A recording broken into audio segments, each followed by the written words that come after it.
Assalamu alaikum wa rahmatullahi wa barakatuh.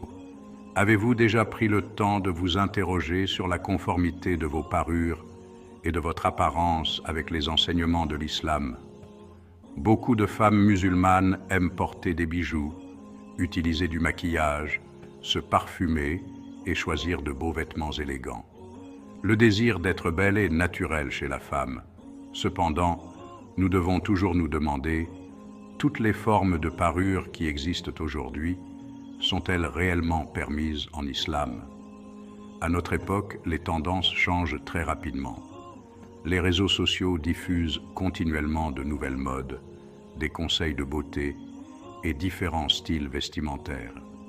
Cela pousse beaucoup de personnes à suivre ces tendances sans vérifier si elles sont conformes aux règles du halal ou si elles dépassent les limites fixées par l'islam. Pourtant, une musulmane sincère doit avant tout chercher ce qui plaît à Allah. Certaines formes de parure sont clairement interdites en islam, tandis que d'autres restent permises lorsqu'elles respectent certaines limites précises.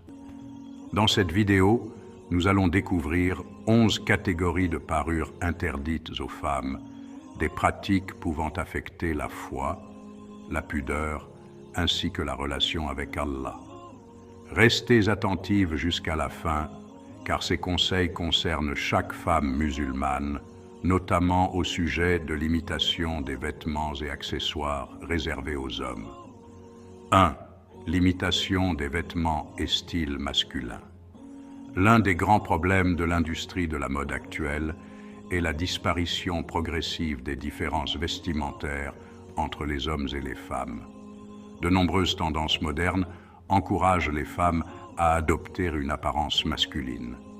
Or, l'islam interdit clairement aux hommes d'imiter les femmes, mais interdit également aux femmes d'imiter les hommes.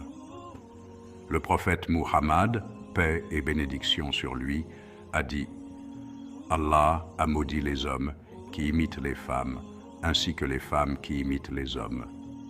Cela signifie qu'une femme ne doit pas adopter volontairement une apparence spécifiquement masculine dans le but de ressembler aux hommes.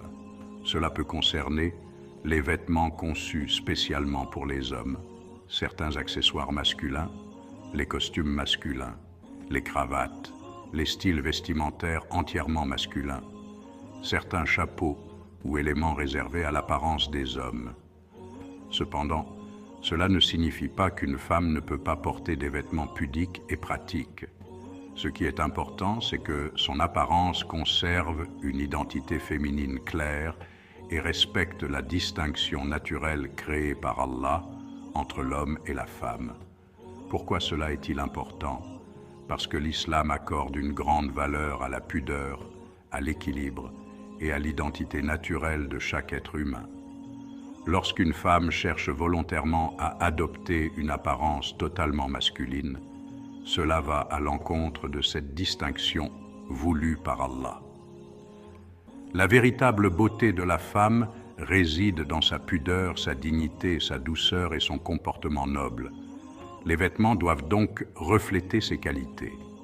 2. Porteur du parfum de manière à attirer l'attention en public. Beaucoup de femmes aiment utiliser du parfum ou des brumes parfumées lorsqu'elles sortent de chez elles. Pourtant, saviez-vous que le fait de porter un parfum fort destiné à attirer l'attention des personnes étrangères est interdit en islam? Le prophète, paix et bénédiction sur lui, a averti contre cela et a expliqué qu'une femme qui sort parfumée de manière à ce que les hommes remarquent fortement son odeur commet une grave faute.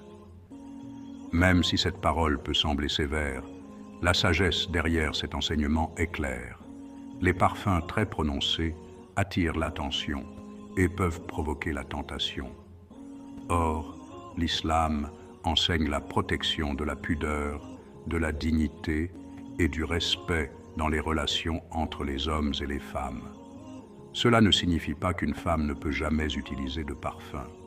Elle peut se parfumer chez elle, pour son mari ou dans des environnements appropriés. Cependant, lorsqu'elle sort dans des lieux publics, elle doit éviter les parfums forts qui attirent excessivement l'attention des autres.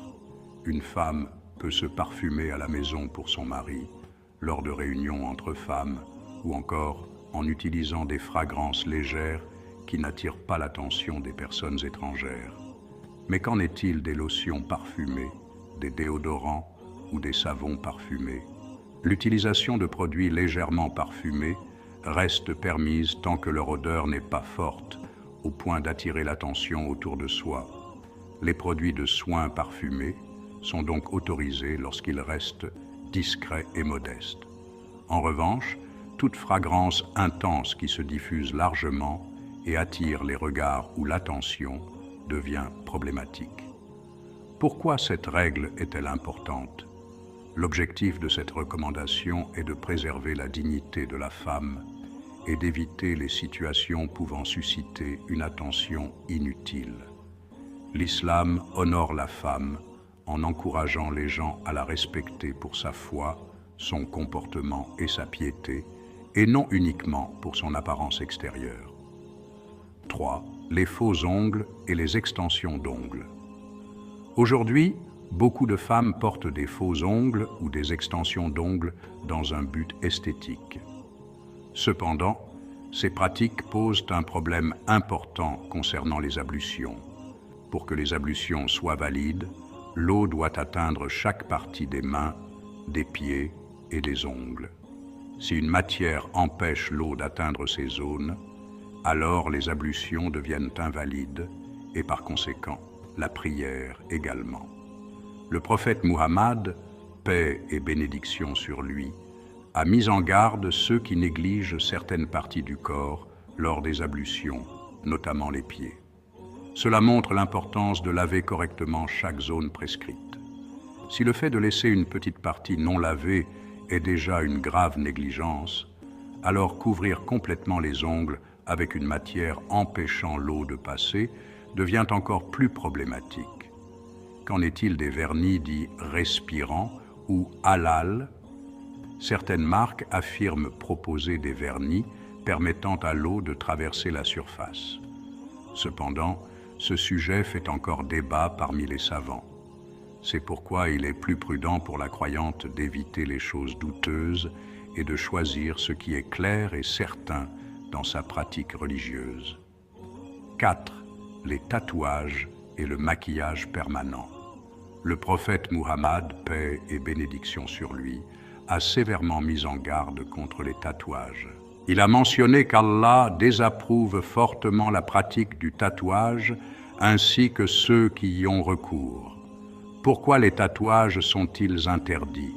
Ils modifient de manière permanente la création d'Allah.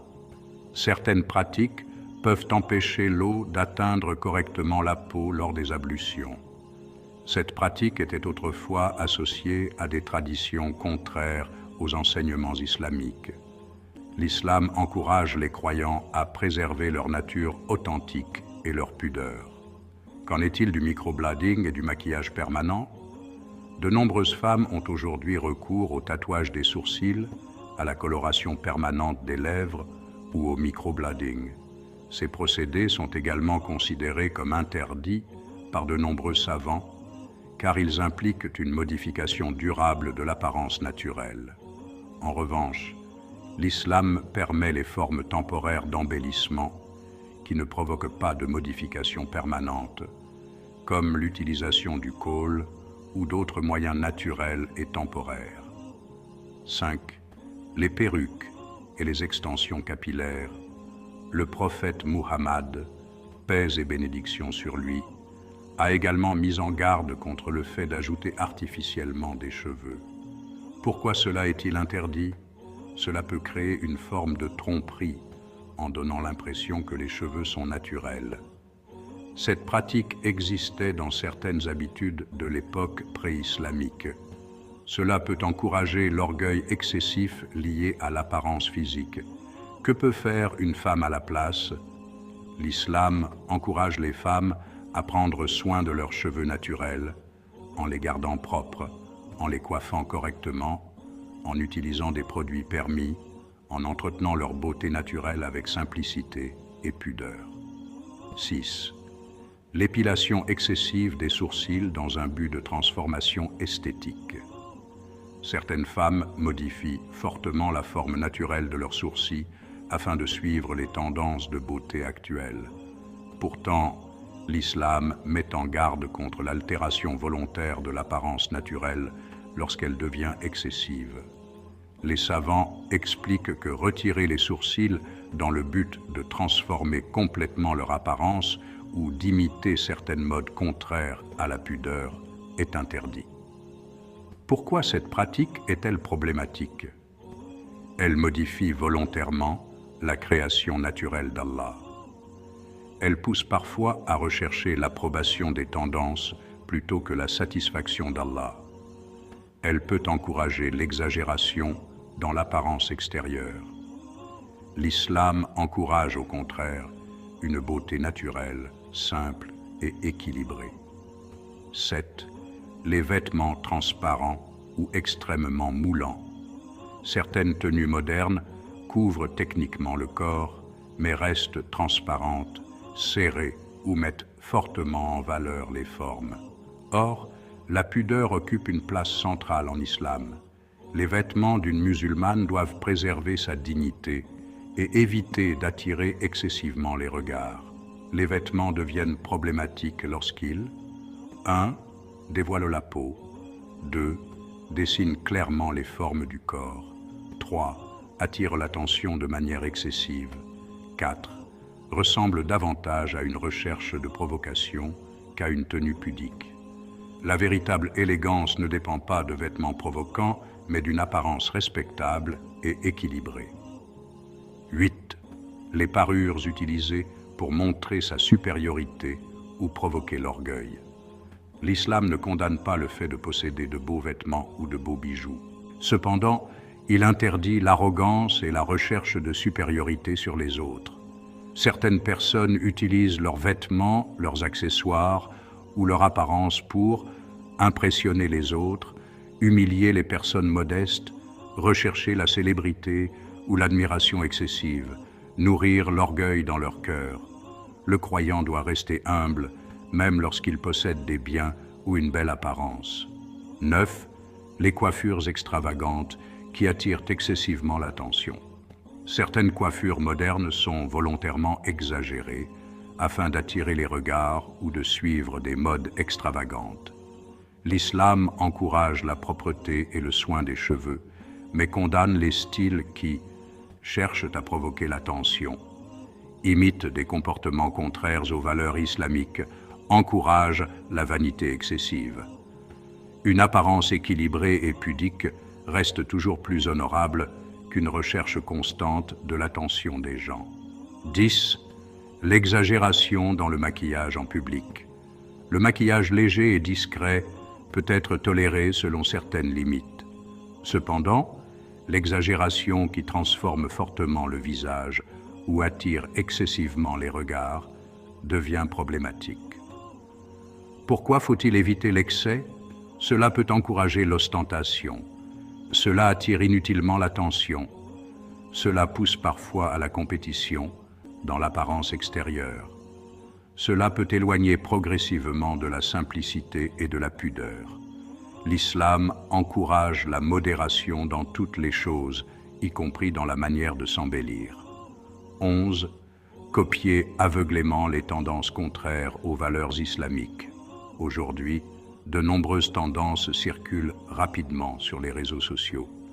Certaines modes deviennent populaires simplement parce qu'elles sont suivies par des célébrités ou des influenceurs. Mais une musulmane ne doit pas suivre chaque tendance sans réfléchir.